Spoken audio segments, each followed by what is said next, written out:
गैल्वेट्रॉन spark के बिना कैसे जिंदा था ट्रांसफॉर्मर्स 4 में? तो देखो, बात सीधी सी है।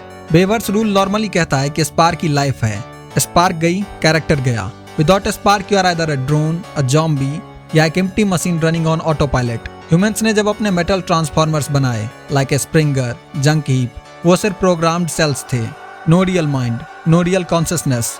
लेकिन गैल्वेट्रॉन एक्सेप्शन कैसे बन गया? यहाँ मेगाट्रॉन की डार्क साइंस एंड हिस्ट्री पूरा गेम फ्लिप कर देती है। KSI का tech originally reverse engineered Megatron plus all spark cube से बना था। मतलब ह्यूमन टेक्नोलॉजी का DNA खुद मेगाट्रॉन से कंटेमिनेट था, और यही कंटेमिनेशन सिंपल नहीं था। मेगाट्रॉन पहले एक अननेचुरल लाइफ साइकिल से गुजरा था, मरना, फिर क्यूब से रिवाइव होना। क्यूब ने उसके स्पार्क को ओवरराइड किया था, उसके कॉन्शियसनेस को एक एनर्जी डाटा हाइब्रिड बना दिया था। यही पॉइंट लोग मिस करते हैं। मेगाट्रॉन का कॉन्शियसनेस अब स्पार्क पर डिपेंडेंट नहीं था, वो एक डिजिटल ऑर्गेनिक हाइब्रिड बन चुका था, हाफ कोड हाफ सोल। जब उसका बॉडी KSI ने रिसाइकल किया, उसका mind literally leaked into the system. KSI को लगा कि ये बस करप्शन है, बट एक्चुअली वो मेगाट्रॉन से लिविंग कॉन्शियसनेस थी, स्पार्क के बिना सर्वाइव करने वाली एक रेयर एनोमली।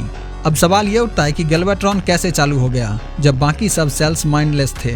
तो इसका आंसर सिंपल है, उनमें मेगाट्रॉन का डाटा इन्फेक्शन नहीं था। गैल्वेट्रॉन वाज द ओनली होस्ट जिसमें मेगाट्रॉन का कंप्लीट कॉन्शियसनेस अपलोड हो गया। और जब मेगाट्रॉन का कोड एक ब्लैंक KSI बॉडी पे लैच हुआ, तो वो एक ज़ॉम्बी नहीं बना, वो गैल्वेट्रॉन बन गया, एक full functioning Cybertronian mind without a spark. कोई मिस्टिकल लूप होल नहीं, कोई फॉरगेटन लोड नहीं, बस मेगाट्रॉन का सोललेस सर्वाइवल हैक जो ह्यूमंस को समझ ही नहीं आया। बेवर्स का रूल क्लियर है, स्पार्क के बिना कोई नहीं बचता एक्सेप्ट एक मॉन्स्टर जिसका स्पार्क ऑलरेडी क्यूब के हाथ से म्यूटेट हो चुका था। गैल्वेट्रॉन इसलिए जिंदा था क्योंकि मेगाट्रॉन को अब स्पार्क की जरूरत नहीं थी।